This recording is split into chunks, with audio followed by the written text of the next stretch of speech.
Quem é Jesus? Tão conhecido, tão falado, tão mencionado, sempre nos lábios, nas bocas, nos livros, nas grandes religiões, nas grandes filosofias. Jesus é mencionado, Jesus é reconhecido. Mas será que todos esses que pronunciam e escrevem e falam no seu nome verdadeiramente o conhecem?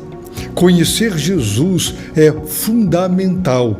Por quê? Porque nele nós encontraremos a resposta de Deus, a solução divina para cada um de nós e para toda a humanidade e para todo o universo. É por isso que a fé cristã exalta, engrandece e coloca Jesus no mais destacado lugar, incomparável, singular, absoluto. Quem é Jesus?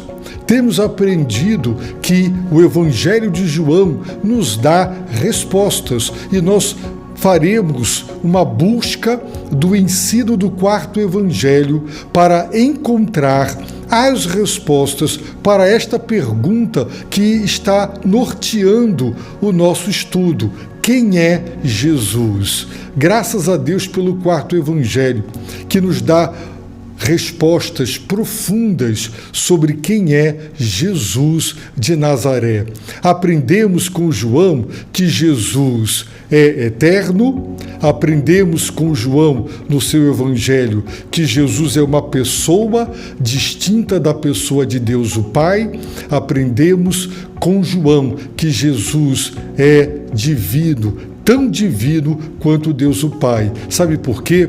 Porque João declarou no princípio, isto é, antes que o universo existisse e fosse criado, diz João, era o Verbo. O Verbo estava com Deus.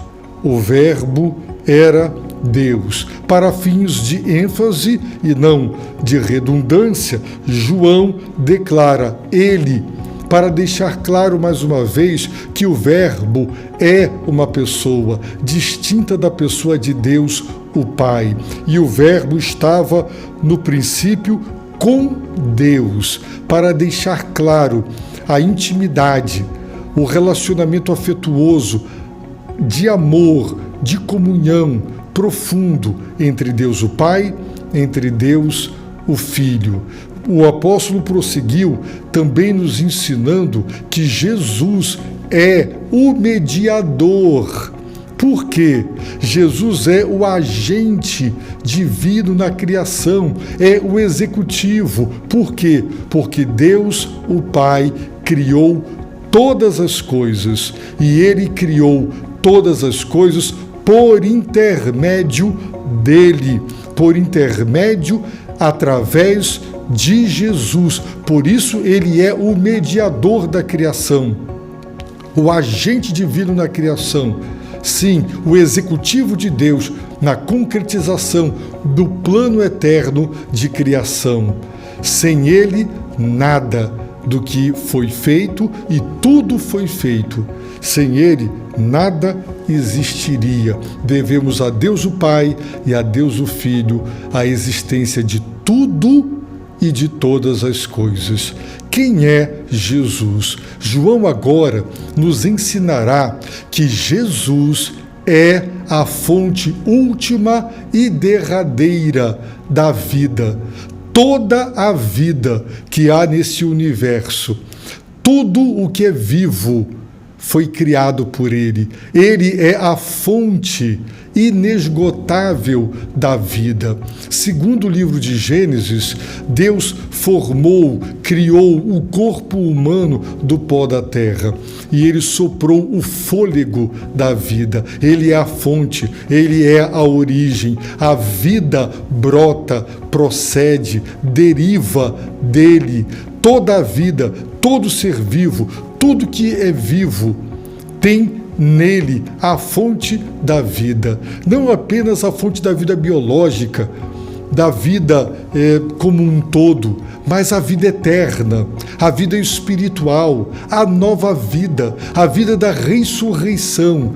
Nele estava a vida de João no versículo 4, e era a luz dos homens. Assim, quem é Jesus?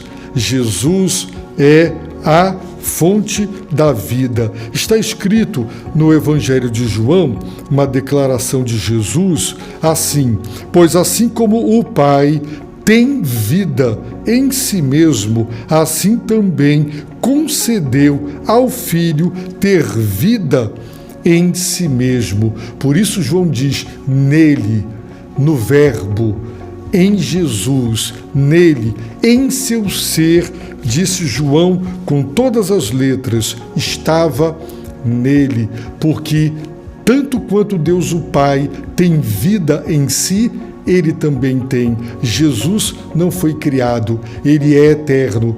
Todas as coisas foram feitas.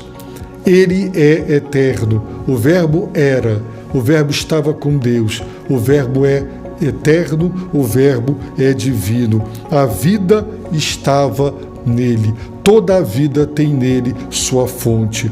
E a vida aqui é caracterizada e descrita como a vida era a luz dos homens. É muito interessante porque no Evangelho de João, capítulo 8, versículo 12, Jesus disse: então Jesus voltou a falar-lhes: eu sou a luz do mundo. Quem me seguir jamais andará em trevas, mas terá a luz da vida, a luz que brota, que procede da vida, que tem na vida a sua fonte, a luz que vivifica. Por isso João diz: a vida era a luz dos homens. Sim, a vida era a luz. E nós encontramos Jesus declarando também na sua palavra. Jesus declarou, João 11, 25, eu sou a ressurreição e a vida. Quem crê em mim, mesmo que morra, viverá. A vida era a luz. Sim, sem luz não há vida. A vida é a fonte da luz e a vida vivifica. A luz vivifica. Luz é Deus, é Jesus. Por isso ele declarou: eu sou a luz do mundo. É muito interessante porque na primeira carta de João, o apóstolo João declara que ouvira de Jesus a seguinte mensagem: Deus é luz. A vida era a luz. A fonte da vida é Jesus. E Deus é luz.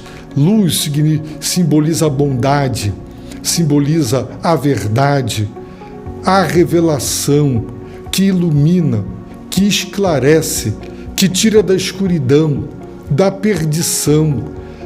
Trevas, na Bíblia, são o símbolo do mal, das coisas erradas, da perdição, do engano, da mentira e da falsidade. Sim, João já nos introduz aqui no seu Evangelho, já no versículo 5, o seguinte: a luz resplandece nas trevas e as trevas não prevaleceram contra ela. As trevas aqui já são apresentadas. João não nos dá detalhes, ele não explica como, nem de onde, mas o fato é que as trevas são apresentadas. E na Bíblia, as trevas simbolizam o mal, aquilo que é errado, que é pernicioso, que é injusto. Jesus, quando foi preso, ele disse para aqueles que o prenderam, de acordo com Lucas capítulo 22, verso 53, todos os dias eu estava convosco no templo, e não me prendestes, mas esta é a vossa hora, a hora do poder das trevas. As trevas têm poder. Aqui, João está apresentando o fato de que todas as coisas foram criadas, mas as trevas existem. Ele não explica que houve uma queda angelical, antes de ser o maligno, antes de ser Satanás, antes de ser o diabo, antes de usar seu poder para o mal, para destruir. Por isso Jesus disse: o ladrão vem para roubar, matar e destruir. O ladrão, aqui nós temos a descrição de que as trevas, e Jesus falou do poder das trevas. João já está ensinando que na boa criação de Deus através do verbo, da palavra, as trevas também surgiram. Elas não foram criadas por Jesus, mas como consequência da queda angelical, as trevas passaram a existir. E como consequência da desobediência do primeiro casal, as trevas entraram no homem e através do homem entraram para toda a humanidade. Por isso Jesus diz: quem me segue não andará em trevas.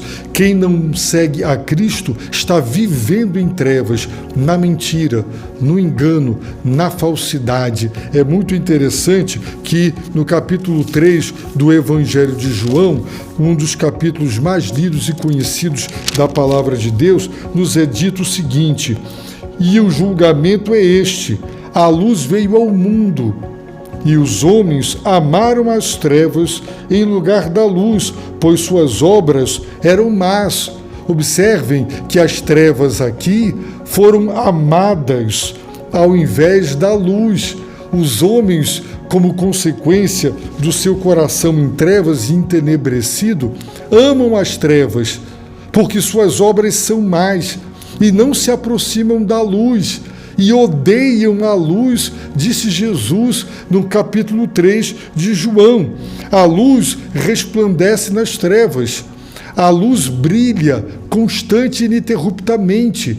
O papel da luz é brilhar, é resplandecer, e a luz resplandece nas trevas. Lemos lá em Gênesis, capítulo 1, que havia trevas sobre a face do abismo, mas Deus disse: haja luz, e houve luz. Sim, assim como na criação material, as trevas foram vencidas pela luz, porque Deus criou as galáxias, as estrelas, e a luz brilhou e resplandeceu em meio às trevas. Também nos é ensinado que a luz de Deus precisa resplandecer na escuridão do coração humano, para remover dali toda a escuridão, todo engano, toda mentira, toda rebelião, toda maldade contra Deus e contra os homens.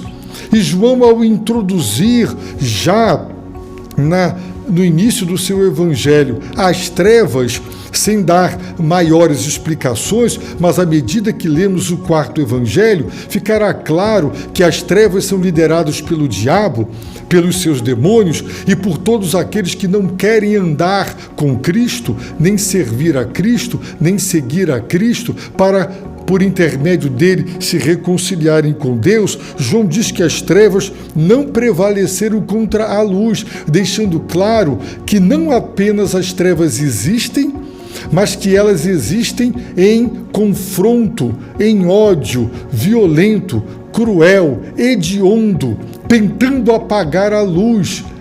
Mas é impossível.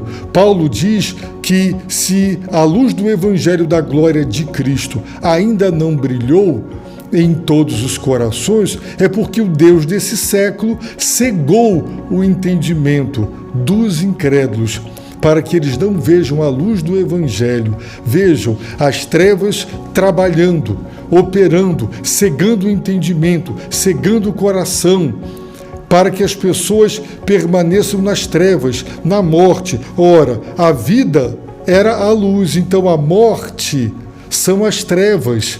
Está tudo ligado, está tudo interligado. O salário do pecado é a morte. O dom gratuito de Deus é a vida.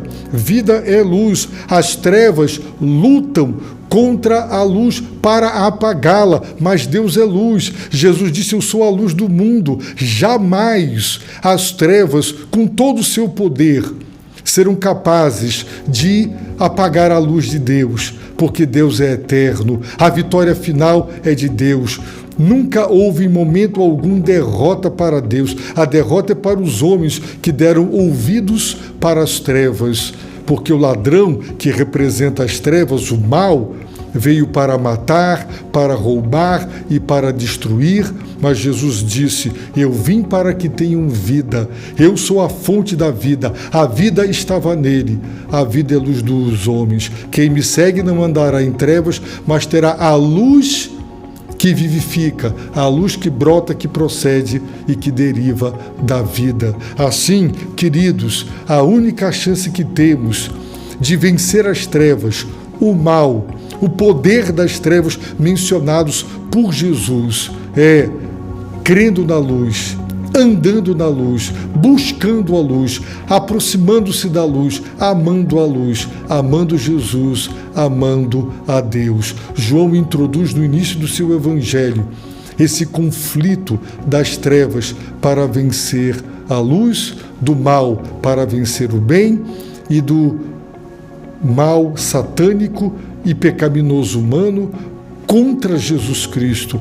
Todo levante contra a fé cristã e contra a Igreja de Cristo é promovido em última instância pelas trevas, e as pessoas não se dão conta disso e estão combatendo, perseguindo e querendo destruir a luz de Deus quando querem apagar a igreja, porque a igreja é sal da terra e é luz do mundo.